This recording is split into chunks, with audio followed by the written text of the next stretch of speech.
Security ಕೊಡ್ತಾ ಇದ್ದೀವಿ. Election commission guideline ಪ್ರಕಾರ 3 ಟೈರ್ ಅಂದರೆ 3 ಕಾರ್ಡನ್ ಅಲ್ಲಿ ಸೆಕ್ಯೂರಿಟಿ ಕೊಡಬೇಕು. ಇನ್ನರ್ ಕಾರ್ಡನ್ ಅಂದರೆ ಕೌಂಟಿಂಗ್ ಸ್ಟ್ರಾಂಗ್ ರೂಮ್ ಎಲ್ಲಿದೆ ಅಲ್ಲಿ CAPF ಅವರು ಇರ್ತಾರೆ.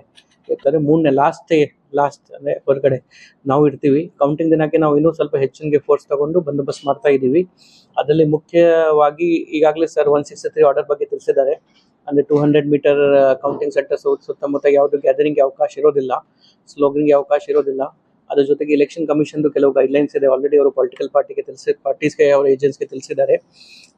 ವ್ಯವಸ್ಥೆ ಬಗ್ಗೆ ಮೇನ್ ಗೇಟ್ 2 ಗೇಟ್ ಇದೆ. ಯೂನಿವರ್ಸಿಟಿ ಆಫ್ ಹಾರ್ಟಿಕಲ್ಚರ್ಗೆ 2 ಗೇಟ್ ಇದೆ. ಮೇನ್ ಗೇಟ್ ಇಂದ ಗವರ್ಮೆಂಟ್ ಆಫೀಷಿಯಲ್ಸ್ ಮತ್ತೆ ಮೀಡಿಯಾ ಅವರಿಗೆ ಮೇನ್ ಗೇಟ್ ಇಂದ ಎಂಟ್ರಿ ಇರುತ್ತೆ. ಅದು ಪಕ್ಕ ಇನ್ನು ರೈಟ್ ಸೈಡ್ ಇನ್ನೊಂದು ಗೇಟ್ ಇದೆ. ಅಲ್ಲಿಂದ ಏಜೆಂಟ್ಸ್ ಮತ್ತೆ ಕ್ಯಾಂಡಿಡೇಟ್ಸ್ ಅಭ್ಯರ್ಥಿ ಅವರಿಗೆ ಅಲ್ಲಿಂದ ಎಂಟ್ರಿ ಇರುತ್ತೆ. ಮೇನ್ ಗೇಟ್ ಇಂದ ಎಂಟರ್ ಆದಾಗ ಮೀಡಿಯಾ ಅವರು, ಗವರ್ಮೆಂಟ್ ಆಫೀಷಿಯಲ್ ಅವರು ಕೌಂಟಿಂಗ್ ಸೆಂಟರ್ ಬಿಲ್ಡಿಂಗ್ ಇಂದ ಸ್ವಲ್ಪ ಲೆಫ್ಟ್ ಸೈಡ್ ಹೋಗಿ ಅವರಿಗೆ ಪಾರ್ಕಿಂಗ್ ವ್ಯವಸ್ಥೆ ಬೇರೆ ಮಾಡಲಾಗಿದೆ. ಇದೇ ರೀತಿ ಕ್ಯಾಂಡಿಡೇಟ್ಸ್ ಮತ್ತೆ ಏಜೆಂಟ್ಸ್ಗೆ ಅವರು ಕೂಡ ಸ್ಟ್ರೇಟ್ ಹೋಗಿ ರೈಟ್ ಸೈಡ್ ಅದೇ ಹತ್ತಿರನೇ ಔಟ್ಸೈಡ್ 200 ಮೀಟರ್ ಫ್ರಮ್ ಬಿಲ್ಡಿಂಗ್ ಇಂದ ಸ್ವಲ್ಪ ದೂರ ಅವರಿಗೆ ಕೂಡ ಒಳಗೆ ಪಾರ್ಕಿಂಗ್ ವ್ಯವಸ್ಥೆ ಮಾಡಲಾಗಿದೆ. ಬೇರೆ ಬೇರೆ ಎಂಟ್ರಿ ಗೇಟ್ ಇದೆ. ಬಿಲ್ಡಿಂಗ್ ಅದು ನಾವು ಅಡ್ಮಿನಿಸ್ಟ್ರೇಟಿವ್ ಬಿಲ್ಡಿಂಗ್ ನೋಡಿದ್ರೆ ಅದಕ್ಕೆ 4 ಗೇಟ್ ಇದೆ. ಫ್ರಂಟ್ ಗೇಟ್ ಸೆಟ್ ಹೋಗ್ತೀವಿ, ಅಲ್ಲಿಂದ ಗವರ್ಮೆಂಟ್ ಆಫೀಷಿಯಲ್ಸ್ಗೆ ಎಂಟ್ರಿ ಇದೆ. ಬ್ಯಾಕ್ ಗೇಟ್ ಅದಕ್ಕೆ ಹಿಂದ್ಗಡೆ ಗೇಟ್ ಇಂದ ಮೀಡಿಯಾ ರೂಮ್ ಸೆಪರೇಟ್ ಆಗಿ ಮಾಡಿದ್ದಾರೆ. ಅಲ್ಲಿ ಅನೌನ್ಸ್ಮೆಂಟ್ ಸಿಸ್ಟಮ್ ಎಲ್ಲ ಇರುತ್ತೆ. ಮೀಡಿಯಾ ಅವರಿಗೆ ಎಂಟ್ರಿ ಆ ಕಡೆಯಿಂದ ಇರುತ್ತೆ.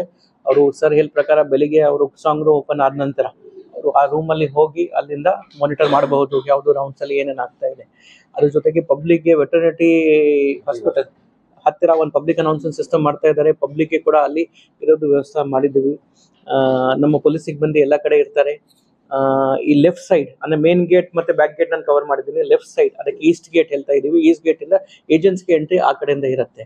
ಈ ಸರಿ ಎಲೆಕ್ಷನ್ ಕಮಿಷನ್ ಗೈಡ್ಲೈನ್ ಪ್ರಕಾರ ಅವರಿಗೆ QR code based pass sir ಕಡೆಯಿಂದ ಇಶ್ಯೂ ಆಗಿದೆ, ಆರೋ ಕಡೆಯಿಂದ ಇಶ್ಯೂ ಆಗಿದೆ. ಅದಕ್ಕೆ ಇದು ಕೂಡ ಇದೆ, ಸ್ಕ್ಯಾನರ್ ಆ್ಯಪ್ ಕೂಡ ಇದೆ.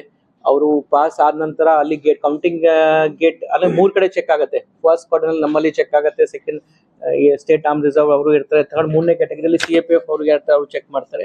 ಅದ್ರ ಜೊತೆಗೆ ಸರ್ ಈ ಸರಿ ಹೊಸ ಗೈಡ್ಲೈನ್ ಏನಿದೆ ಅವರು QR ಕೋಡ್ ಕೂಡ ಅಲ್ಲಿ ಸ್ಕ್ಯಾನ್ ಮಾಡಿ ಚೆಕ್ ಮಾಡಿ ಒಳಗೆ ಬಿಡಬೇಕು ಅಂತ ಒಂದು ವ್ಯವಸ್ಥೆ ಇದೆ. ಆ ಪ್ರಕಾರ ವ್ಯವಸ್ಥೆ ಮಾಡಲಾಗಿದೆ. ನಾವು ಒಟ್ಟಿಗೆ ಕೆಲಸ ಮಾಡ್ತೀವಿ, ಟೀಮ್ ತರನೇ ಕೆಲಸ ಮಾಡ್ತೀವಿ. ಎಲ್ಲ ಸೆಕ್ಯೂರಿಟಿ ಆಸ್ಪೆಕ್ಟ್ ಅಲ್ಲಿ ನಾವು ಡಿಸ್ಕಸ್ ಮಾಡಿನೇ ಈ ತರ ಫೈನಲ್ ಮಾಡಿದ್ದೀವಿ.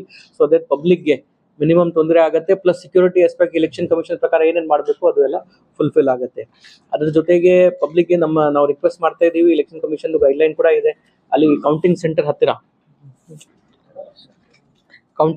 ಹತ್ತಿರ ಯಾವುದು ಸ್ಲೋಗನ್ ಇರಲಿ, ಯಾವುದು ಆ ಥರ ಇರಲಿ,